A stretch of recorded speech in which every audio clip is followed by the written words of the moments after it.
रहेगा दोस्तों, और 4 इंटू 10 40 हो जाएगा, और डिवाइड बाय क्या, देखो इसका अगर आप प्रैक्टिस भी नहीं करोगे तो भी काम हो जाएगा। इसके अंदर मोस्ट इंपॉर्टेंट क्वेश्चन कौन सा है दोस्तों गिरी टूडल के इस प्लेटफॉर्म पे आपका बहुत बहुत स्वागत है। आज हम डिटर्मिनेंट एंड मैट्रिसेस में एक्सरसाइज नंबर 4.3 का question number 3 to question number 8 कराने वाले हैं।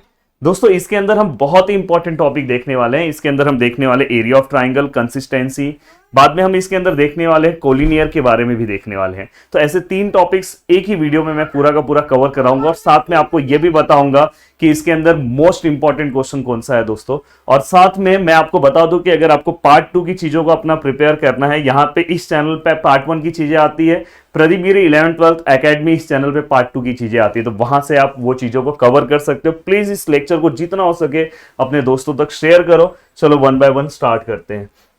तो दोस्तों अगर आप देखोगे तो यहाँ पे फर्स्ट क्वेश्चन आपको दिखाई दे रहा है, examine the consistency of the following equation.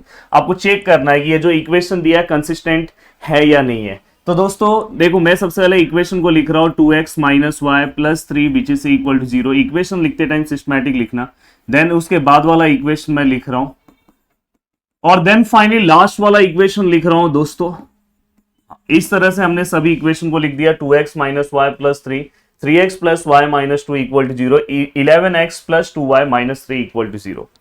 अब दोस्तों आपको क्या करना है, चेक करना है कि ये जो इक्वेशन है वो कंसिस्टेंट है कि नहीं। तो आपको क्या करना है, डिटरमिनेंट कंसीडर, देखो मैं क्या कर रहा हूं, कंसीडर, मैं इसका डिटरमिनेंट देखूंगा, और अगर डिटरमिनेंट को सॉल्व करने के बाद अगर इसका आंसर दोस्तों 0 आ जा रहा है तो मतलब ये इक्वेशन जो है दोस्तों कंसिस्टेंट है, अगर नहीं आ रहा है तो कंसिस्टेंट नहीं है। तो देखो x के आगे कौन सा वैल्यू है दोस्तों 2, y के आगे कौन सा है -1, और लास्ट में क्या है 3।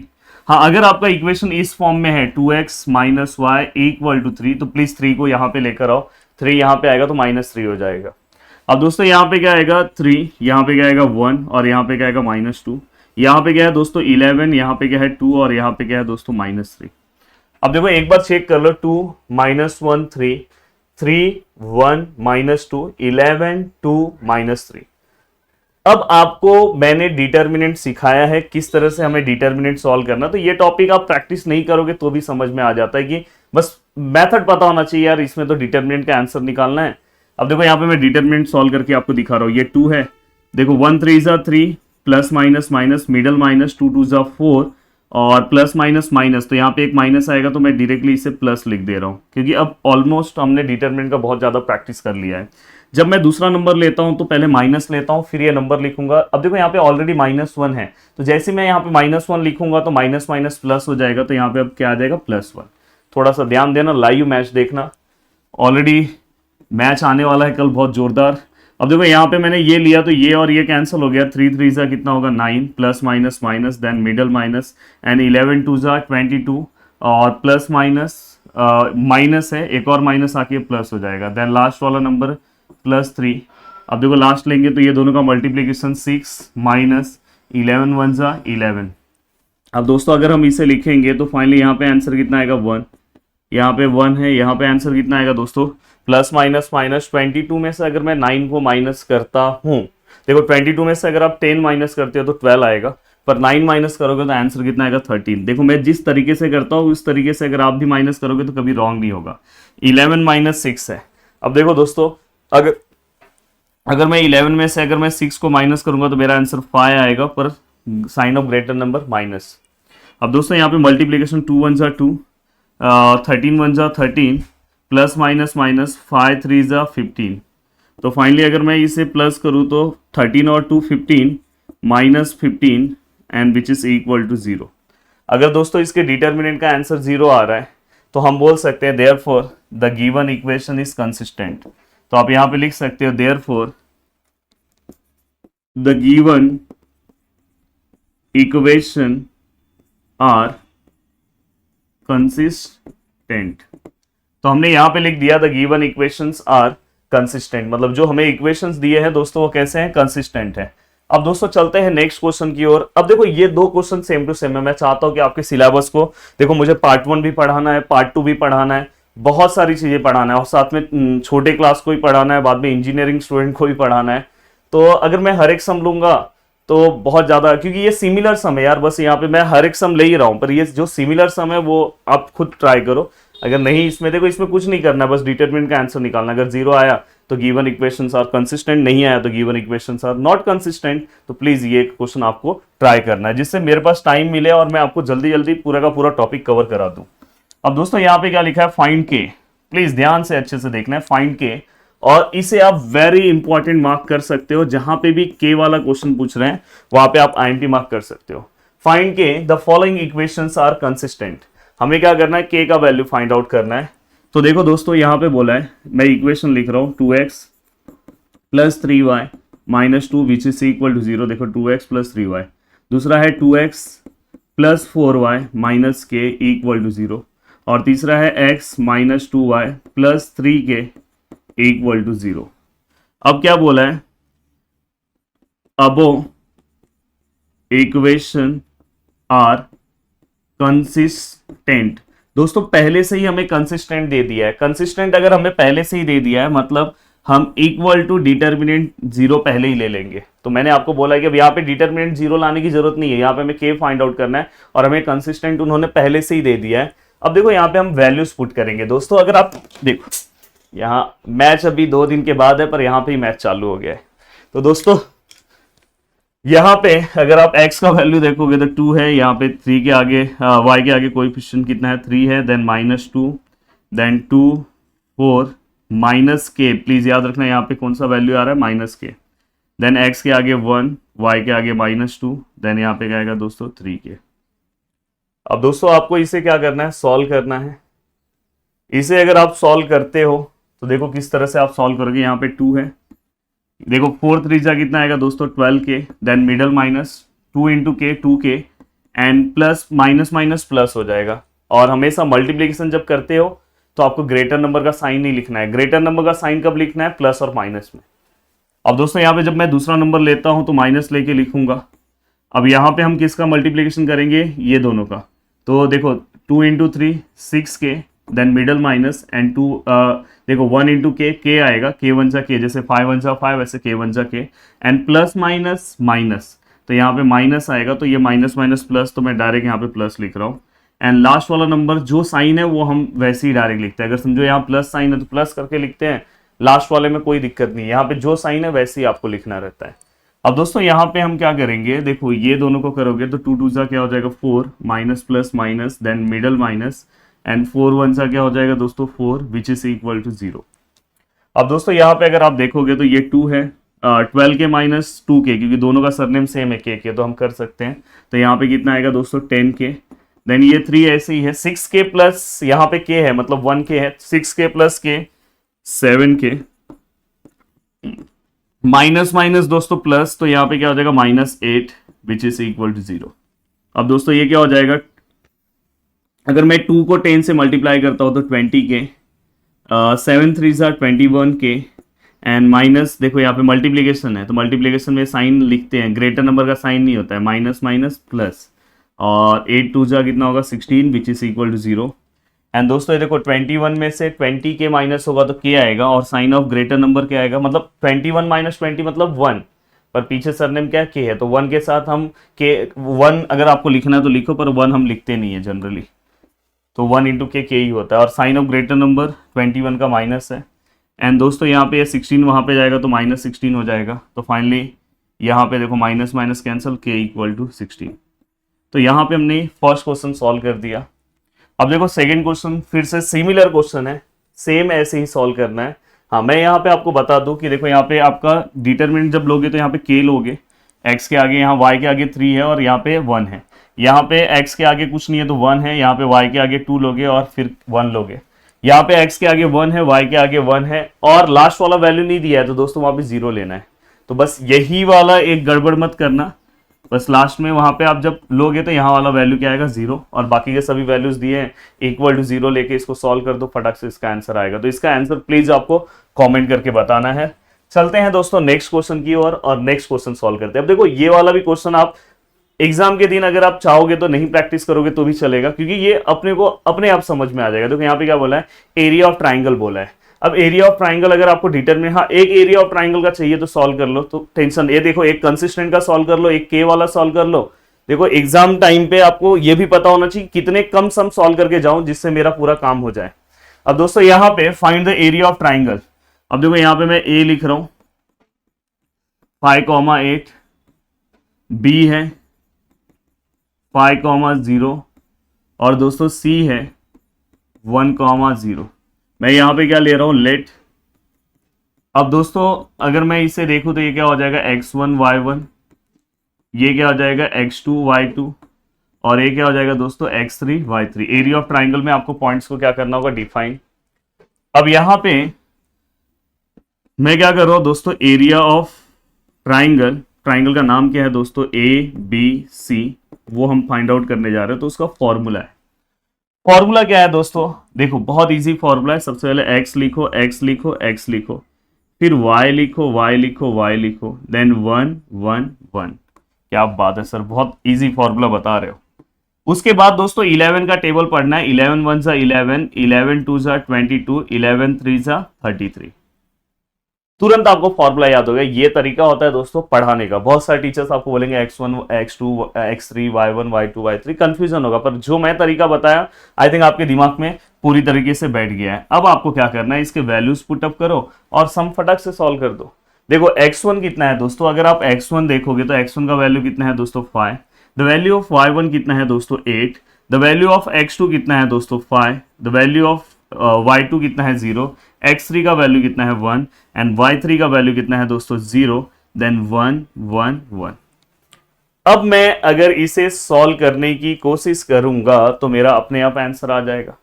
अब देखो इसे, हाँ और एक और चीज, यहाँ इसके आगे आपको क्या लेना है दोस्तों, हाफ। ये इसका फॉर्मूला है तो यहाँ पे भी क्या आ जाएगा, हाफ। तो ये गलती मत करना। अब दोस्तों यहाँ पे हमने हाफ ले लिया इनटू, अब देखो आपको यहाँ पे क्या करना है, ऐसा एक ब्रैकेट ले लो और ब्रैकेट लेने के बाद फिर आप उसके अंदर क्या करो, डिटर्मिनेंट सॉल्व करो। अब उसके अंदर आपको डिटर्मिनेंट सॉल्व करना है। देखो मैं डिटर्मिनेंट सॉल्व कर रहा हूँ। यहाँ पे पहला नंबर क्या है दोस्तों 5, 5 रहेगा तो ये और ये कैंसिल हो गया, 1 0 ज़ा 0 और 0 1 ज़ा 0। देन दूसरा नंबर लेते टाइम दोस्तों हम माइनस लेते हैं, तो ये क्या हो जाएगा 5 1 ज़ा 5 माइनस 1 1 ज़ा 1।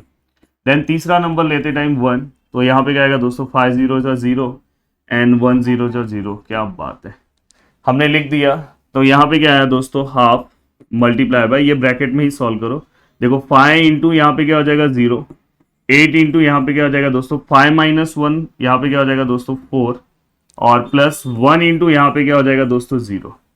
तो ये क्या हो जाएगा दोस्तों हाफ। देखो 5 0 ज़ा 0, अब देखो 8 4 ज़ा 32 आएगा, और दोस्तों यहाँ पे प्लस 1 इंटू 0 0 0 0 तो हम नहीं लिखेंगे दोस्तों, तो यहाँ पे फाइनली क्या बचेगा -32। और फाइनली अगर हम इसे सॉल्व करते 2 से डिवाइड करते तो आंसर क्या आता है -16। अब यहाँ पे आप लिखोगे एरिया जो है किसी भी चीज का, अगर मैं एरिया निकाल रहा हूं कि इसके अंदर कितना एरिया है, तो एरिया मुझे ऐसा लगता है कभी भी माइनस में नहीं आएगा। तो हम लिखेंगे area can not be negative, आपने लिख दिया। अब यहां पे आप डायरेक्ट लिख सकते हैं एरिया ऑफ ट्राइंगल हम कौन सा निकाल रहे हैं दोस्तों, ABC, तो इसलिए क्या होगा पॉजिटिव होगा 16, यहां पे क्या होगा 16 स्क्वायर यूनिट्स। याद रखना एरिया है, अगर आप ऐसा आंसर नहीं लिखोगे तो लास्ट में आपका आंसर, आपका मार्क्स क्या हो जाएगा दोस्तों, कट हो जाएगा। तो यहाँ पे area of triangle equal to क्या आएगा 16 स्क्वायर यूनिट। तो इस तरह से आपके पूरे के पूरे आंसर्स आ गए। या तो आप लिख सकते हैं एरिया ऑलवेज पॉजिटिव, ऐसा लाइन लिख के भी आप आंसर्स लिख सकते हो। अब दोस्तों चलते हैं नेक्स्ट क्वेश्चन की ओर। अब देखो ये क्वेश्चन भी बहुत ईजी है, प्लीज इस टाइप के क्वेश्चन से आपको डरना नहीं है। पर यहाँ पे एक प्रॉब्लम क्या है बताइए, अपॉन में जो वैल्यूज दिए हैं इसलिए ये क्वेश्चन मैं आपको सॉल्व करके दे रहा हूं। तो देखो मुझे यहाँ पे सबसे पहले पॉइंट को डिफाइन करना है। यहाँ पे पहला पॉइंट है दोस्तों P माइनस 3/2, 1, दूसरा पॉइंट है Q 4, 2, तीसरा पॉइंट है R 4, -1/2। अब दोस्तों यहाँ पे ये क्या आएगा x1 y1, ये क्या आएगा x2 y2, ये क्या आएगा दोस्तों x3 y3। P Q R 3/2, 1, 4/2, 4, -1/2। अब दोस्तों यहाँ पे अगर मैं सॉल्व करूंगा तो किस तरह से सॉल्व होगा, तो यहाँ पे क्या आएगा, आप क्या लिखोगे, आपको क्या निकालना है, एरिया ऑफ ट्राइंगल निकालना है। तो मैं देखो यहाँ पे लिख रहा हूँ एरिया ऑफ ट्राइंगल, डायरेक्ट लिख रहा हूँ P Q R equal to, formula पता है हाफ, अब मैं डायरेक्ट लिख दे रहा हूं, आपको पता है x x x y y y 1 1 1। अब दोस्तों ये भी आपको पता है कि यहाँ पे 1, 11 1 सा 11, 11 2 सा 22, 11 3 सा 33। अब दोस्तों अगर मैं इसे आगे सॉल्व करने जाऊं तो ये देखो ये हाफ ऐसे ही रहेगा, यहाँ पे वैल्यूज आएंगे, x1 कितना है दोस्तों 3/2, y1 कितना है दोस्तों 1, x2 कितना है दोस्तों 4 और x3 और y3 कितना है 4 -1/2। फाइनली यहाँ पे 1 1 1। अब दोस्तों अगर मैं इसे सॉल्व करने की कोशिश करूं, बस ये अगर मैंने अच्छे से सॉल्व कर दिया तो मेरा आंसर आ जाएगा। तो ये देखो हाफ, और आपको पता है कि हम इस तरह से ब्रैकेट लेते हैं, तो ये देखो यहाँ पे 3/2 है। जानबूझ के मैं ये सम ले रहा हूँ कि इसमें आपको कंफ्यूजन हो सकता है। अब देखो यहाँ पे 2 1 सा क्या होगा दोस्तों 2, मिडल माइनस, एंड दोस्तों ये हाफ इंटू 1, देखो अगर मैं हाफ को अगर 1 से मल्टीप्लाई करूंगा तो हाफ आंसर आएगा, तो यहाँ पे हाफ आएगा।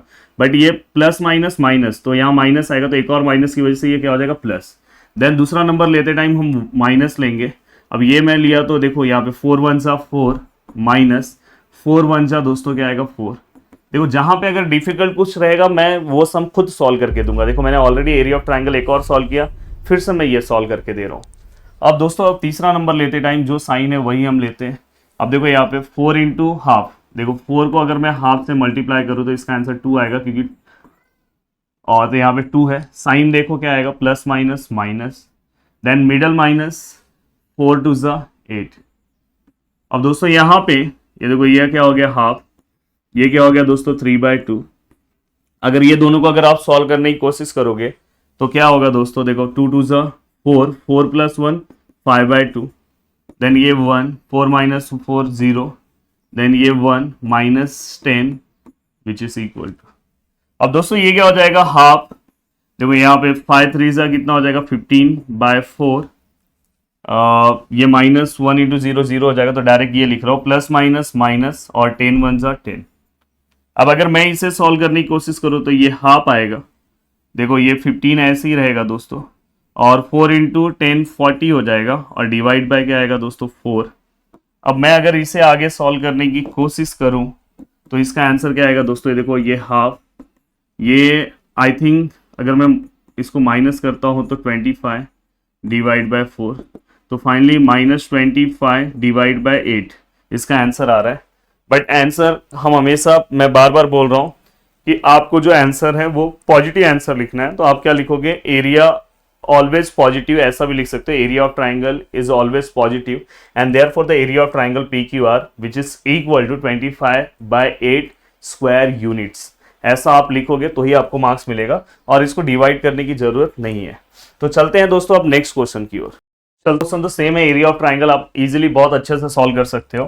अब देखो यहाँ पे ये जो क्वेश्चन है दोस्तों वो क्या है, find the area of quadrilateral whose vertices are. मतलब हमें क्या करना है, एक क्वाड्रिलेटरल दिया है, क्वाड्रिलेटरल देखो मैंने यहाँ पे ड्रॉ कर दिया है, और उस क्वाड्रिलेटरल के हमें वर्टाइसेस दिए हैं, मतलब ABCD हमने लिख दिया, और बीच में से आप एक लाइन ड्रॉ करो, मतलब जिसे हम बोलते हैं डायगोनल्स। अगर आपने ड्रॉ कर दिया और इससे हमारा क्वाड्रिलेटरल 2 पार्ट्स में डिवाइड हो जाएगा। आप चाहो तो ऐसा भी ले सकते हो, ऐसा भी ले सकते हो। और इसके बाद अगर आप चाहोगे तो यहाँ पे देखो आपको एक ट्राइंगल दिखाई दे रहा है दोस्तों, और यहाँ पे दूसरा ट्राइंगल दिखाई दे रहा है। आप अब एरिया ऑफ क्वाड्रिलेटरल अगर आपको निकालना है, क्वाड्रिलेटरल ABCD, तो आप क्या करो पता है, ऊपर वाले एरिया ऑफ ट्राइंगल जो है क्या नाम है उसका ABD, और नीचे वाला एरिया ऑफ ट्राइंगल है उसका नाम क्या है BCD। दोनों को आप क्या करो प्लस कर दो, और प्लस करने के बाद आपका आंसर आप क्या कर लो दोस्तों निकाल लो। तो एरिया ऑफ ट्राइंगल ये तो आपको सॉल्व करने आएगा ही, देखो यहाँ पे तीनों पॉइंट्स दिए हैं। ये वाला भी एरिया ऑफ ट्राइंगल आपको फाइंड आउट करने आएगा, यहाँ पे इसके भी कोऑर्डिनेट्स दिए हैं, जस्ट उसके अकॉर्डिंग आप ये दो एरिया ऑफ ट्राइंगल को एक साथ ज्वाइन करके आप क्या करो प्लस करो। अब यहाँ पे एक ध्यान देने वाली बात है, जब आप ये सम लेके सॉल्व करोगे तो आपको आंसर थोड़ा अलग मिलेगा, क्योंकि आपके बुक में जो क्वेश्चन है, जो मैंने यहाँ पे जो मुझे क्वेश्चन मिला, उस क्वेश्चन में ये वाला कोऑर्डिनेट्स यहाँ पे है और ये वाला यहाँ पे है जो आपके बुक में है। तो प्लीज आप अपने बुक वाला लेके सम सॉल्व करना। मेरे पास जो ऐसा क्वेश्चन आया है जिस बुक से मैंने लिया है वो आपके बुक का ही लिया है, पर ये हो सकता है पुराना हो, तो यहाँ पे मुझे इस तरह से मिला। पर मैं जब नए बुक को मैंने चेक किया तो ये वाला यहाँ है, ये वाला यहाँ है। तो ध्यान रखना, आप अपने बुक का लेके सॉल्व करके आपको इसका आंसर बताना है। अब नेक्स्ट क्वेश्चन है दोस्तों, ये क्वेश्चन तो हमें सॉल्व करना चाहिए और ये क्वेश्चन जरूर मैं सॉल्व करके आपको दूंगा। यहाँ पे अगर आप देखोगे, find the value of K, area of triangle whose vertices are something something हमें दिया हुआ है। अब देखो यहाँ पे एक ट्राइंगल है, उसका वर्टाइसिस हमें दिया है, तो मैं क्या करूंगा, लेट पी क्यू और क्या दिया है दोस्तों आर। पी का हमें क्या दिया है दोस्तों k, 0, क्यू का क्या दिया है 2, 2 और आर का क्या दिया है दोस्तों 4, 3। अब यहाँ पे अगर मैं बात करूं तो p का जो वैल्यू है दोस्तों वो क्या आएगा यहाँ पे x1 और y1, यहाँ पे क्या आएगा दोस्तों x2 और y2 और यहाँ पे क्या आएगा दोस्तों x3 और y3। अब यहाँ पे ये होने के बाद हमें क्या करना है, एरिया ऑफ ट्राइंगल PQR निकालना है। तो देखो हम कैसे फाइंड आउट करेंगे, तो यहाँ पे हम लिखेंगे एरिया ऑफ ट्राइंगल, या तो डायरेक्ट लिखो एरिया ऑफ ट्राइंगल, ट्राइंगल का नाम क्या है दोस्तों PQR, इक्वल टू, आपको फॉर्मूला सभी को पता है, यहाँ पे क्या आएगा हाफ, यहाँ पे क्या आएगा दोस्तों x1 y1 x2 y2 and x3 y3, यहाँ पे 1 1 1। आई थिंक आपको याद हो गया तो आप डायरेक्ट लिख सकते हो।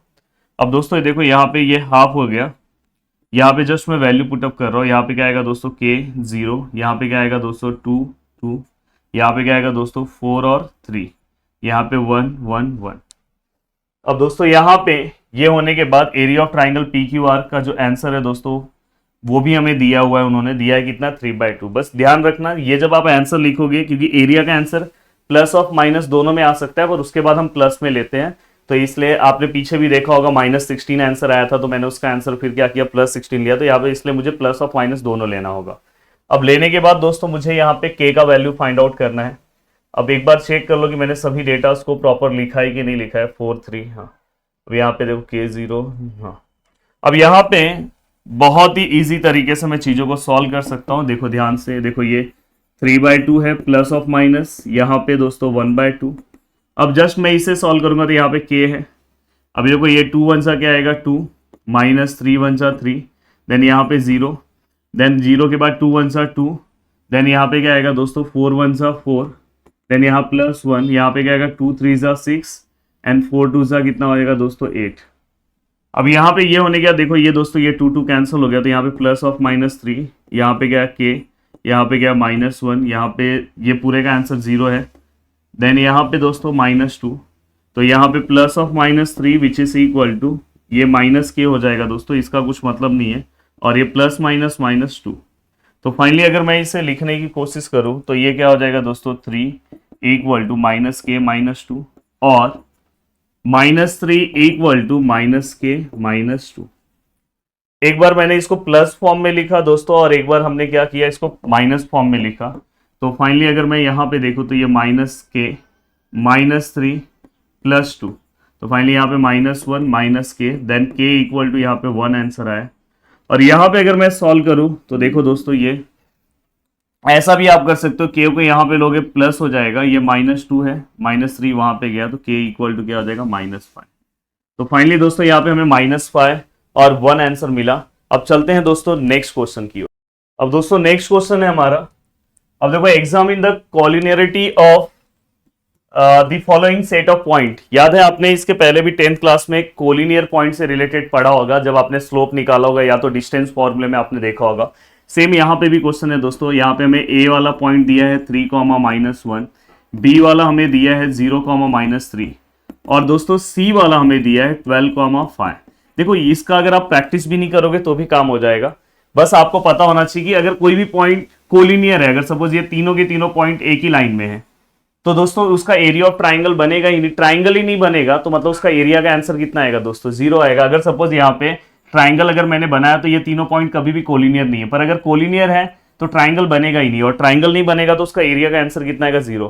तो कभी भी अगर आपको एग्जामिन करना है कि ये जो पॉइंट्स है कोलिनियर है कि नहीं है, तो आपको सेम एरिया ऑफ ट्राइंगल निकालना है ABC, सेम वही वाला फॉर्मूला जो x1 y1 x2 y2 x3 y3 1 1 1 same.